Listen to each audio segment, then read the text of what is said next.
Hello guys, ഞാൻ ഇന്നൊരു അടിപൊളി ബ്രിഞ്ചോൾ റെസിപ്പി ആയിട്ടാണ് വന്നിരിക്കുന്നത്. അതിനായിട്ട് ഞാൻ അവിടെ 3 ബ്രിഞ്ചോൾ എടുത്ത് വെച്ചിട്ടുണ്ട്. അതിനെ നമുക്ക് ചെറുതായിട്ടൊന്ന് അരിഞ്ഞു കൊടുക്കാം. അരിഞ്ഞതിന് ശേഷം നമുക്കൊരു ഫ്രൈങ് പാനിൽ ഇത് ഓരോന്നോരോന്നായിട്ട് പൊരിച്ചെടുക്കാം. ഫ്രൈ ചെയ്തെടുക്കുമ്പോൾ ശ്രദ്ധിക്കേണ്ട ഒരുപാട് തന്നെ ക്രിസ്പി ആവണ്ട, ഒന്ന് മീഡിയമായിട്ട് ഷാലോ ഫ്രൈ ചെയ്താൽ മതി. സോ എല്ലാ ബാച്ചും നമ്മൾ ഫ്രൈ ചെയ്ത് എടുക്കുന്ന നേരം കൊണ്ട് നമുക്ക് അല്പം ടൊമാറ്റോ പേസ്റ്റ് വെള്ളം ഒഴിച്ചൊന്ന് മിക്സ് ചെയ്ത് വെക്കാം. അതിനുശേഷം നമ്മൾ ഇതിനാവശ്യമായി കുറച്ച് തക്കാളിയും വെളുത്തുള്ളിയും നമുക്കിവിടെ അരിഞ്ഞെടുക്കാം. ഞാനിവിടെ 4 തൊട്ട് 5 കുഞ്ഞ് തക്കാളിയാണ് 5 തക്കാളിയാണ് എടുത്തിട്ടുള്ളൂ, കുറച്ച് വെളുത്തുള്ളിയും. അതിനുശേഷം നമ്മൾ അല്പം എണ്ണ ഒഴിച്ച് ജീരകവും ഇട്ടതിന് ശേഷം നമുക്ക് ഫസ്റ്റ് ലെയറായിട്ട് ബ്രിഞ്ചോൾ ഒന്ന് ഇട്ട് കൊടുക്കാം.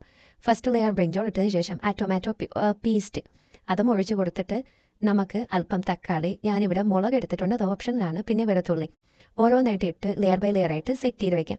ഇടയ്ക്ക് ഞാൻ മുളക് പൊടിയും ഇട്ട് കൊടുക്കുന്നത് അല്പം എരിവിന് വേണ്ടി. ഇതെല്ലാം ഓപ്ഷണലാണ്, നിങ്ങൾക്ക് വേണമെങ്കിൽ മുളക് പൊടി ഇട്ട് കൊടുത്താൽ മതി. ഉപ്പൊക്കെ നേരത്തെ നോക്കിയതുകൊണ്ട് പാകത്തിന് ഉപ്പുണ്ട്. നമ്മളിതെല്ലാം സെറ്റ് ചെയ്തിട്ട് നമുക്ക് അടച്ച് വെച്ച് ഒരു 5 മിനിറ്റ് കൂടി ഒന്ന് വേവിക്കാനുണ്ട്. എന്നാലേ ഇതെല്ലാം കൂടി ഒന്ന് യോജിച്ച് വരികയുള്ളൂ. ആ നേരം കൊണ്ട് നമുക്ക് ഇതിന് വേണ്ടുന്ന ഒരു സോസ് തയ്യാറാക്കാം. അല്പം തൈര് എടുക്കുക. തൈരിനകത്ത് കുറച്ച് ചില്ലി ഫ്ലേക്സ് ഞാൻ ആഡ് ചെയ്തിട്ടുണ്ട്. വെളുത്തുള്ളി നന്നായിട്ട് ചതച്ച വെളുത്തുള്ളി, അല്ലെങ്കിൽ പീലർ വെച്ച് പീൽ ചെയ്ത വെളുത്തുള്ളി തന്നെ വേണം, കടിക്കാൻ കിട്ടരുത്, അലിഞ്ഞു കിടക്കണം അത്. അങ്ങനെ അരിഞ്ഞ വെളുത്തുള്ളിയും ഉപ്പും തിളച്ച നന്നായിട്ട് ചൂടാക്കിയ വെളിച്ചെണ്ണ തന്നെ ഒഴിക്കണം. എന്നാലേ ആ വെളുത്തുള്ളിയുടെ പച്ച മണം മാറി കിട്ടുകയുള്ളൂ. അതും മിക്സ് ചെയ്തു.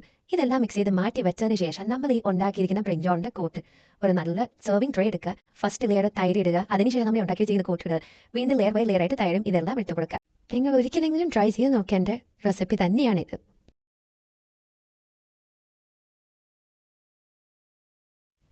വീഡിയോ ഇഷ്ടമായെന്ന് കരുതുന്നു. Please like and subscribe.